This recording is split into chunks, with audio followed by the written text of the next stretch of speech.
episode of Pick Sports Talk. I'm Brandon Schiffman. And I'm Spencer Stein. Just a few weeks out from March Madness, and the conference tournaments start next week, so we're just going to hop in with that. We'll also hit some NFL stuff, the Combine, baseball starting, and obviously the biggest news for us, which is Patrick Kane getting traded. We'll do a little thing at the end, such a shame. But I want to start this. Before we can hop into conference tournaments, at least for the Power 5, we still have 2 days of basketball ahead of us. So, Brendan, what games are you most looking forward to this weekend? I mean, I think we talked about it a little bit before. There are probably 3 main games we talk about. For starters, I'd say the biggest one coming out of the Big 12, Kansas versus UT, University of Texas. This one, people are going both ways with this. I'm going to sound off in my opinion first. The Texas Longhorns, although I'm a fan of them, have been dropping some bad games recently. They lost a big one a few weeks ago against Texas Tech. Then they won two in-conference games. Then they lost their last 2 conference games, one against Baylor where they gave up, I think it was like a 20-3 lead in the first half. And then against TCU, I think it was 2 nights ago, another bad loss. With that being said, I'm going to have to take the Kansas Jayhawks. I think they might be the most complete team, most well-coached team in college basketball. They genuinely have been looking flawless. With that being said, Texas is a favorite due to the fact that they're at home. I mean, I wouldn't expect UT to have won that game at TCU with the Storm Chasers there. But with that being said, they're favored because they're at home, like you said. But Kansas has been the hottest team in college basketball. For me, Kansas and Houston are my top 2 title contenders, and it's not particularly close. I have them in a tier of their own. Yeah. So to see this game end the regular season before we go into the Big 12 tournament, that's going to be really interesting to see. The other game, Arizona at UCLA. Last night, Arizona looked pretty good against USC, but UCLA has also been on fire. They're competing for a 1 seed, and Arizona won their only matchup of the season. So I honestly am looking more forward to this game just because the Big 12 have seen them all beat up on each other. Yeah. Arizona, UCLA, we haven't really got games like that in the Pac-12. I'm picking UCLA, though, there to get the job done at home, and I honestly think they have been the better team than Arizona lately. Yeah, I mean, this game could really go either way. There are great things about both teams. I feel like both teams are kind of like a similar version of one another. They're both led by upperclassmen with a few talented guys throughout the mix, well-coached teams, very deep. Both teams have a lot of depth. I'm going to have to take Arizona here, which is kind of a hot take. I mean, they lost to Arizona State the other night to like a three-quarter of the court buzzer beater. I mean, they've had some like big losses, and I think they're coming into this game with the chip on their shoulder, knowing that if they win this game, they'll earn the respect of the entire country going into March. Yeah, but by the way, a lot of these games might be rematches in a week or so. And the last game I want to talk about, Sunday, there's a lot of Big Ten basketball. Illinois is playing at Purdue, and Illinois looked good. Purdue just got a big win at Wisconsin, so I'd like to see what Illinois can do there to make one last case for their tournament bid or to get a higher seed, because I really think Illinois is one of the better teams in the Big Ten. I think they're very underrated. And then Michigan, Indiana. Michigan, really, their bubble's about to burst. And I know it's a road game, but Indiana hasn't been great lately, so I think it's going to be a great matchup, and I really want to see my Hoosiers burst Michigan's bubble. If Michigan drops this game, they're going to have to go and win, I think, 2 or at least 3 in the Big Ten tournament, probably make it to the final, and Indiana's playing for a double bye in the Big Ten tournament. So I want to start there, Brenton, with the Big Ten tournament. Because, in my opinion, this was the hardest one to pick, the most unpredictable. Because I really don't like what I've seen out of Purdue lately. They almost dropped to Wisco. They've shown their frauds compared to many of the other top teams in the country. Yes, completely. They pulled one out last night against Wisconsin. That was a great game. Before that, they lost to my Hoosiers, who have not looked good at all either. As I said, Illinois has been good. Iowa's been playing very good because they went on to beat Indiana by 20+. So who you got in the Big Ten tournament? I mean, right now I'm looking at it. This is really like a tough decision just because you could make a case for every team down the standings, even to like Rutgers, because Rutgers beat Purdue. They've all just beat up on one another, like you said. I'm probably going to have to go with the Indiana Hoosiers. They're a team that thrives on momentum, and I think they could come into this tournament with momentum and win it. But with that being said, you could really make a case for quite a few teams in this tournament. Yeah, as I said, I really, really like Illinois, actually. They almost beat Indiana a few weeks ago on the road, and playing this game at the United Center in Chicago would be good for them. Yeah. And I also think Iowa's been streaking, and I might be biased, though, because the only Iowa basketball I've watched was the game against Michigan State, and then where they blew out Indiana. So I might be biased, but if Indiana can get the double bye, I do believe they're the best team in the Big Ten, especially since they bested Purdue twice now. So I guess I'll go with Indiana, but really hesitantly. But I think if you want to bet, a good value pick could be Illinois or Iowa, because I think they compete every night, and I don't really like what Purdue's been giving me. So we'll see. But really in the tournament and real March Madness, I don't know how much I trust the Big Ten, but obviously we'll get more into that next week. How about the Big 12? Really, what will be the most competitive tournament? The Big 12, I was going to say, probably the most talented conference in college basketball, and they've yet again just been beating up on each other all year long. But I think one team stands out above the rest. If you don't know who I'm talking about, it's the Kansas Jayhawks. Jalen Wilson, Grady Dick, Kevin McCullough, all the way down to DeJuan Harris. They just have talent at every position, and it seems to be a never-ending cycle. They get their opponents and literally put them in like a chokehold and just outplay them on a night-to-night basis. I think that this could be a team that legitimately wins the national championship. And I really think McCullough's defense, he's really come into his own, something being slept on a lot. Yeah. Preseason, I picked Indiana in the Big Ten. Preseason, I picked Baylor in the Big 12, and I want to stick to that. Yeah. Keontae George's injury scares me a bit because he's one head of that three-headed monster they have in their backcourt. But let me tell you this, they're the best three-point shooting in the Big 12. And when they win games through that 3-and-D, and honestly, that's how they won their title 2 years ago. So I think LJ Cryer is going to be the key piece. He needs to have a big game against Kansas. They've lost to Kansas this season before. I do think they go into the Big 12 tournament with something to prove, maybe with Keontae George out, and they get the job done, upset Kansas.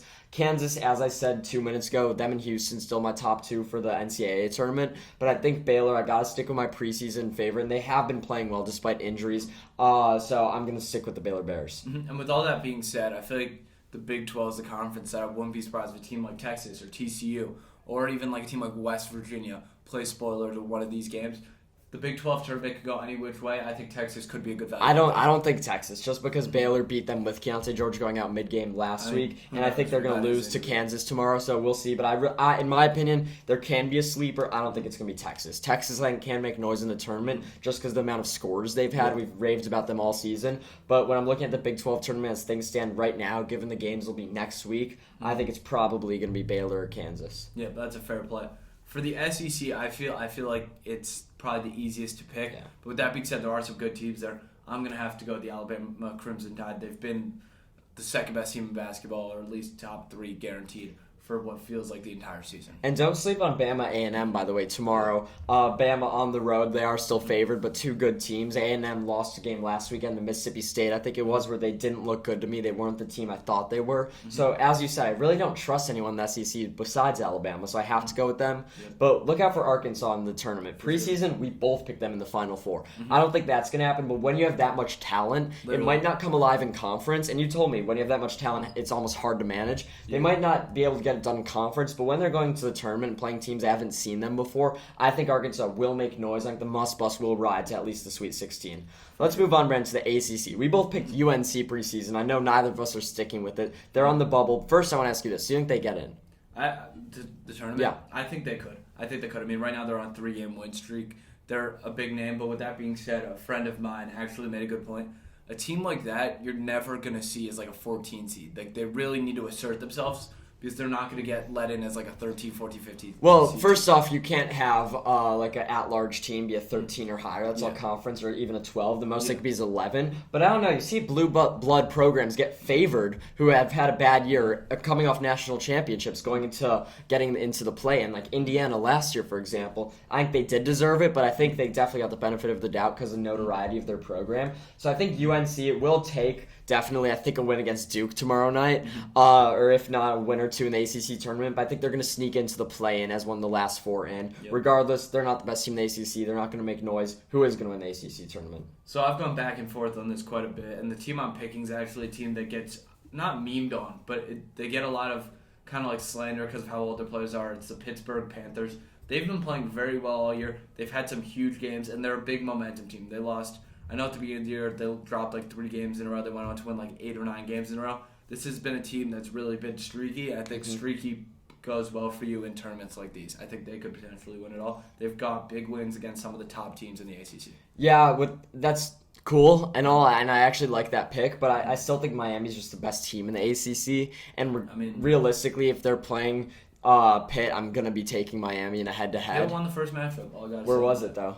Pitt won the first matchup. I think it was in Pittsburgh. It was. So I'm taking Miami on the neutral court. Pac-12. I think this is probably a 2-horse race. Yeah. Who you got? Arizona or UCLA? So the interesting thing about this is I picked UCLA preseason. I'm flipping to Arizona here, just based on the pick I had previously, just for the game prediction. I'm playing the reverse. So first off, I think Tubelis, Azuolas Tubelis, I don't know if I pronounced that right, in Arizona, is the best player in the Pac-12. He's going to be the best player in that game.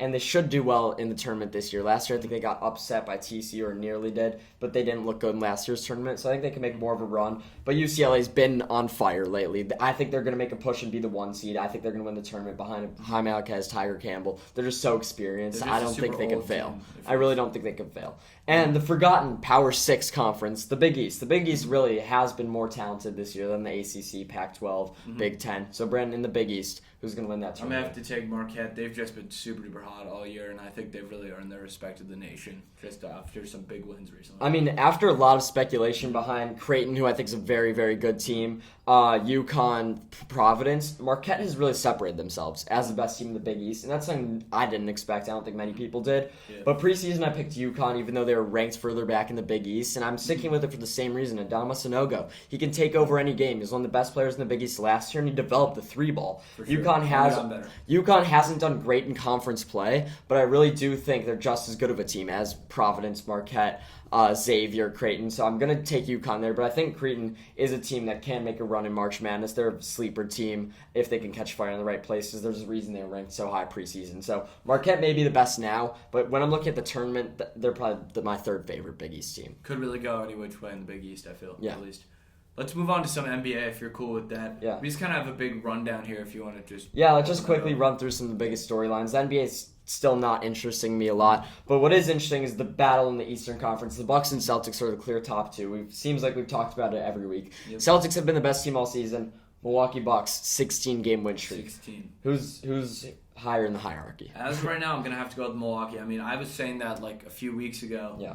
When I think just right after All-Star break, and now Middleton's getting healthy. They've brought in a couple guys. I know they brought in Dragic. Not that that's a big. And I think move for Middleton's them. still coming off the bench. Yeah, Middleton's still easing back in. So imagine how scary they'll be when he's playing well. Drew Holiday looks like All-Star Drew Holiday. I mean, good things going on in Milwaukee. I love the word you said, scary. Yeah. Because I think the Milwaukee Bucks are the most scary and dangerous team in basketball. Sure. just because. And as good as Boston is, you see how much they true. can streak. Mm-hmm. But I think Boston might be the best team. Boston's been complete start to finish this season. They beat Milwaukee last year. They're defending team in the Eastern Conference.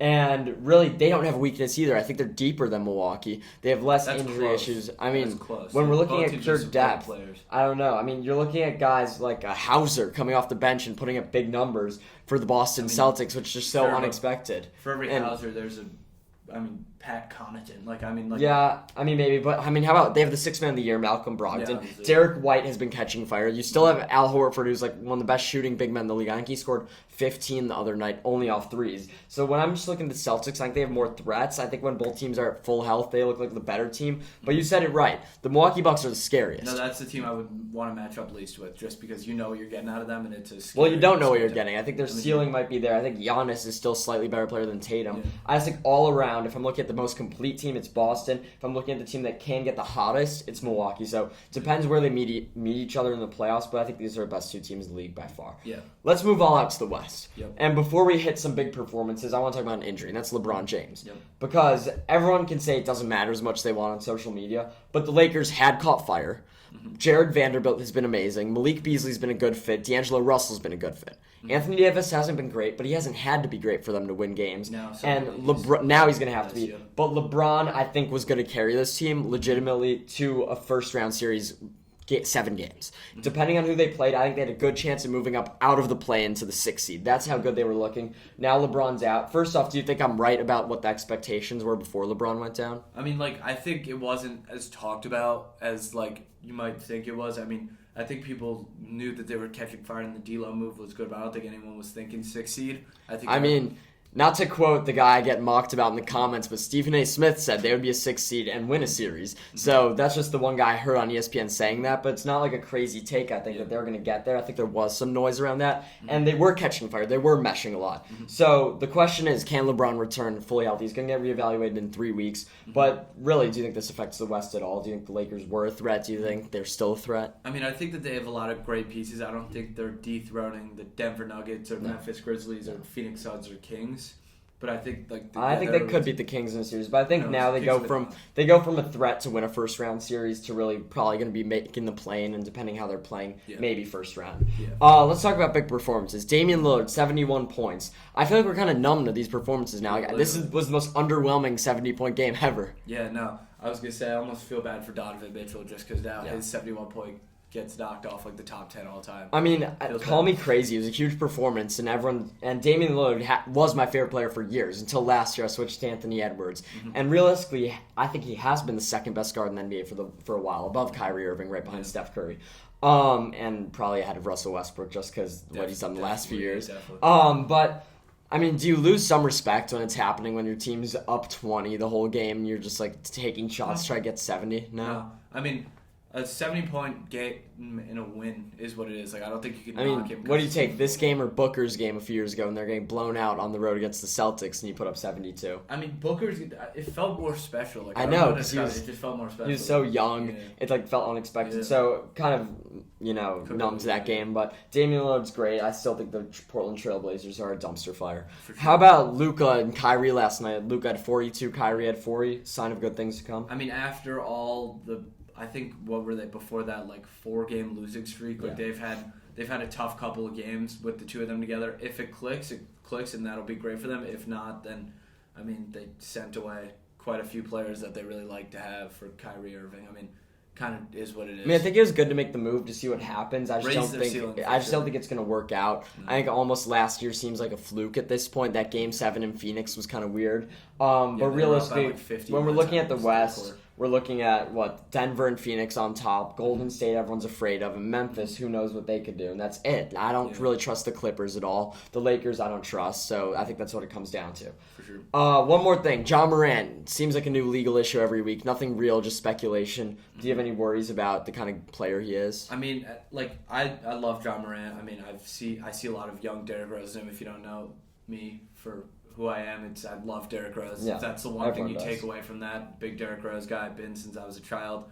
And just to see such an up-and-coming, great young player kind of fall down this path and just end up in speculations and news every day about illegal things he's doing really annoys me because this guy really has all the potential to be like the future of the NBA. Well, yeah, it's not necessarily like I can't give in any of the speculation. We don't know what's true, what's not. Yeah. Can't say he's going down the wrong path. But what I can say is that seems like he's just that whole Grizzlies team's always trying to get into trouble. Him, Dylan Brooks saying he hates the Warriors, hates Draymond Green, fighting Shannon Sharp. It just seems like they're trying to work their way out of the league, specifically Ja Morant. Yeah. So hopefully it doesn't interfere with their game because they're really one of the better young teams in the league. Let's switch to the NFL real quick. Yep. So I know it's Combine Week and that's what's on a lot of people's minds. Yep. But really the franchise tag deadline coming up, I think in 4 days, is what the biggest deal is. And the biggest player everyone's watching is Lamar Jackson with the Baltimore Ravens. What do you think? If you're the Ravens, what do you think you do? I mean, I think that they have to pay him. I don't think they want to pay him per se because I know that when the negotiations started, it's supposedly $100 million discrepancy between what Lamar wanted and what the Ravens were willing to give him. So that obviously adds a major roadblock there. I think that they should pay him. Will they? Not 100% sure on that. So first off, I think the whole media needs to cut out this idea that they wouldn't tag him or that they pay him the non-exclusive tag. It makes no sense to give him the non-exclusive tag because then you're at the mercy of Lamar and other teams. And if you don't want to pay that price, 2 first-round picks is nothing. You tag Lamar Jackson, you work for a long-term contract. He should in no world play under the tag. And honestly, it looks like I think you trade him. Because if they won't pay him what he wants, which I think makes some sense given his injury history, I don't think he's not worth money. I think he's still a top 10 quarterback in the NFL. And I think if the Baltimore Ravens restart, they're going to be a bad team for the first time maybe in their team's history. Like I think the Baltimore, bottom two. they've always been a pillar of consistency, and it's probably scary, and it's scary not to have a quarterback. But realistically, you have to tag him. You can't give him up for 2 first-round picks. And I think if you can't figure out a long-term deal, it's time to trade him. And by the way, a lot of teams would love to have Lamar. and by the way, you don't trade him for a haul of first-round picks. You trade him to a team that has a top 10 pick now. Because you want to replace him with one of those young, flashy quarterbacks. I'm looking at the Colts. I'm looking at maybe the Texans for the 2 pick. I'm looking at the Atlanta Falcons, are my favorite team, or the Panthers. Get them out of the AFC and still get a top 10 pick. I think the Atlanta Falcons are that destination. They're I think probably the destination. tag him now, talk till predicted to April. the most. Probably it might have to be a trade because I don't know if that's going to work out. But I really think there's no other option other than exclusive tag and the long-term deal or trade. New York Giants, we've talked about what they're going to do this offseason for a bit. Looks like they're going to be paying Daniel Jones $40 million a year. Absurd. Clown move. I mean, he had a good year this year. Let's put it that way. We kind of knew this was going to happen. We said he played too well not to get a contract, but he didn't play well enough that he'd be like a surefire, like he deserves every penny of this. We'll be seeing. That's my one reaction. We'll be seeing whether or not this was a great move or an awful move. I mean, they're putting a stalemate. We said this at the end of the season where they couldn't let him go after the season he had. Tagging him for an absurd price doesn't make sense when you could probably tag Saquon Barkley and then work towards a long-term deal. Can't let him walk, as I said. So, and if he's asking for $45 million, you're paying him $40. I guess they see that as a win. But I don't know if the New York Giants think they could win a Super Bowl with Daniel Jones. They just can't. I think they can, but won't. I don't think it's impossible. Like I see with some other teams. There's definitely a path that. I mean, especially seeing how good they were last year, but I think so. They're screwed, and this is a clown move. They can have the 9th greatest contract of all time. So bad move for the Giants, but I think it's what they have to do. And then Saquon Barkley, I think they'll tag him probably. Maybe they'll get a deal with him. I think it makes some sense to pay Saquon Barkley, and I'm against paying running backs. And honestly, I could see a strong likelihood that the New York Giants go out this offseason, keep Saquon, keep Daniel Jones for way too much money, and then just neglect the receiver position. Maybe draft on the third round. What they've been doing. I think that's what they're going to do. Go into Exactly next year with the same offense. So Giants are sorry for that. Last one, Raiders tag Josh Jacobs. Good move. Yeah, I mean, I think so. He just came off a career year. You could say he was the best running back in football this year. So, yeah. I mean, I think he might not play under the tag. That remains to be seen. But the Raiders have bigger issues. We'll see what they do at the quarterback position. Draft combine. Not much to say. Quarterbacks haven't done yet. What's the thing you've seen or most looking forward to? Jalen Carter has just absolutely dominated the combine. I mean, if you want to... You mean Nolan Smith? Nolan Smith. Nolan Smith, yes. Nolan Smith has absolutely dominated the combine. I get mixed up between the two Georgia players. Nolan Smith, I think, was top 3 in 40-yard long jump and high jump or vertical jump. That's absolutely huge. I swear these Georgia guys are just being made in a lab. Yeah, and I'm interested in seeing the DBs today, actually, a little more than them. But really, I think the storyline's Bryce Young tomorrow.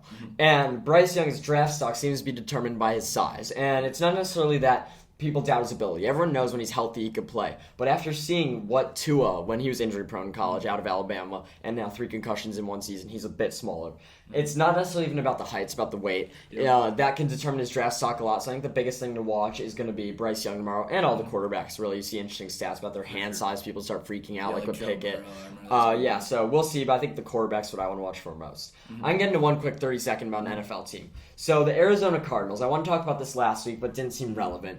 I just was going to say I think they're going to be a bottom 3 team in football, and I could say that now with confidence. Yeah. I hate the Jonathan Gannon hire, and he's already looking like the mesh isn't working. You could sometimes tell when a coach just seems like he doesn't fit with that team. That video and after seeing that one video, I could tell. Yeah. I don't necessarily love anything they have around them. DeAndre Hopkins might have to go. Kyler Murray had the offseason. He might come to the Bears. I don't think so, because if you trade for him, you have to extend him out like that. The defense isn't good. So I said that I was going to say that a week ago. And then this week, the NFLPA puts out their first report cards for NFL teams they've ever done, just a survey of players' report cards. And the Arizona Cardinals come in 31st place. They get an F on treatment of families, tied for 29th, an F on food and nutrition, F-, tied for last. And by the way, they're the only team that makes their players pay for food in their facility. F- for weight room, F- for training room, F for locker room. This team, after me already having doubts about them, looks to be in shambles. I don't like the coaching hire. Looks like the culture's bad. Kyler Murray, I think, never looked good with Kingsbury. He's not going to look good with Gannon. He seems like he's been difficult for a few years now. Their defense is nothing special. Their weapons, there's nothing special there. The Arizona Cardinals, I can say with confidence now, are going to be the dumpster fire, one of the worst teams in football. Prove me wrong, Kyler Murray. Please go do it. Nothing I like about the Arizona Cardinals. Just had to throw that in mid-March. What team I hate and why. Do have the 3rd pick. Yeah. Probably end up with Will Anderson. We'll see what happens. Let's move on, Brandon, to a sport we don't talk about enough. UFC. Yep. UFC 285 is this Saturday night. The headliner is Jon Jones versus Cyril Gane. Yep. And I just think this is enticing, at least for me, who's a casual UFC fan. Just knowing the history behind Jon Jones, saying he's going to murder people in the octagon, saying he's this beast, fighting in a new weight class for the first time. Yep. It's just enticing, even if you don't like UFC. I was going to say, especially now because, you and I are both newer UFC fans. Yeah.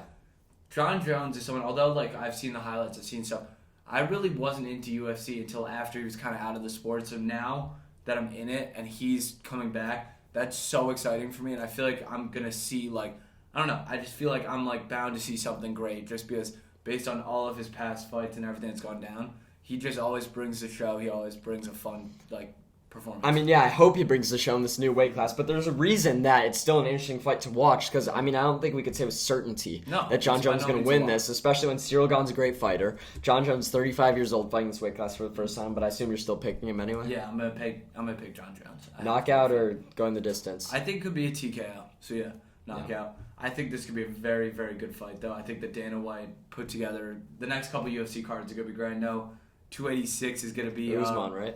Usman versus Leon Edwards for the rematch.